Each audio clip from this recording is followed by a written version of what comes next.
Welcome to our electrostatic potential lesson for Class 12 CBSE Physics. Today, we'll explore the fundamental concept of electrostatic potential, its relationship with electric field, and some important applications. Electrostatic potential is a scalar quantity that helps us analyze electric fields and solve complex electrostatic problems more easily than working with vector fields directly.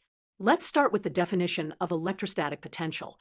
The electrostatic potential at a point P is defined as the work done by an external agent in bringing a unit positive test charge from infinity to that point without acceleration. Mathematically, the potential V at point P equals the work done W divided by the test charge Q. The SI unit of potential is the volt, which is equal to 1 joule per coulomb. Note that we take the potential at infinity to be 0, which serves as our reference point. Let's explore the relationship between electrostatic potential and electric field. When we move a charge in an electric field, the work done is related to the force, which in turn is related to the electric field. For an infinitesimal displacement dr vector, the work done is negative of the dot product of the force and the displacement. Since force equals charge times electric field, this gives us the differential change in potential as negative of the dot product of the electric field and the displacement. This relationship can be written in vector calculus notation as E vector equals negative gradient of V. This is a fundamental relationship in electrostatics. Now, let's derive the formula for the electrostatic potential due to a point charge. Consider a point charge Q placed at the origin. The electric field at a distance R is given by Coulomb's law. To find the potential, we integrate the relationship we just derived. The potential at point P at distance R equals negative of the integral of E dot d R from infinity to R. Substituting the expression for the electric field and solving the integral, we get the familiar formula for the potential of a point charge. V equals Q divided by 4 pi epsilon naught R. This simple formula is the basis for calculating potentials in more complex situations. One of the advantages of working with potential is the superposition principle. For a system of multiple point charges, the net potential at any point is simply the algebraic sum of the potentials due to each individual charge. For several point charges Q sub I at distances R sub I from point P, the total potential is the sum of the contributions from each charge. This is much simpler than adding electric field vectors, which would require vector addition with appropriate components. Let's quickly see an example with 2 point charges, a positive charge Q, 1, and a negative charge Q, 2. The potential at point P is the sum of potentials due to each charge.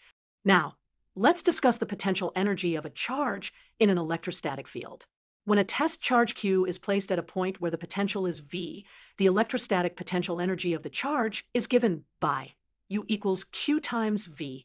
This makes sense because potential is defined as energy per unit charge, so multiplying by the charge gives us the total energy.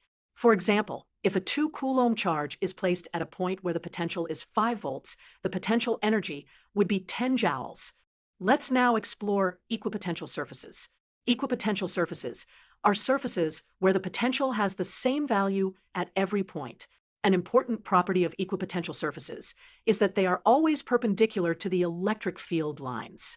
No work is done when moving a charge along an equipotential surface because the displacement is perpendicular to the force. For a point charge, the equipotential surfaces are spheres centered on the charge. For a uniform electric field, they are planes perpendicular to the field. Now, let's discuss some important applications of electrostatic potential. First, let's look at capacitors, particularly the parallel plate capacitor. For a parallel plate capacitor with plate area A and separation D, the electric field is uniform and equals the potential difference divided by the separation.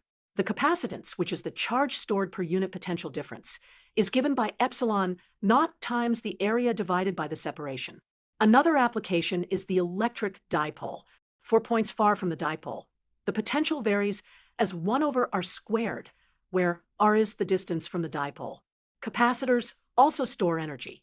The energy stored in a capacitor is given by 1/2 times the capacitance times the square of the potential difference.